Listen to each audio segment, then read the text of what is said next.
என்ன கொன்றுங்க ஐயா. உங்க ஒய்ஃப் செத்ததுக்கு நாங்க தான் ஐயா காரணம்.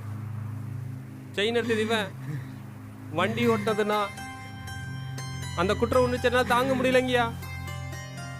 அப்படி நடக்கும்னு எனக்கு தெரியாதுங்கய்யா. ஐயா என்ன மன்னிச்சிருங்க, என்ன கொன்றுங்க. நீ தெரியாம பண்ணின தப்பெல்லாம் நான் தெரிஞ்சே பண்ண மாட்டேன்பா.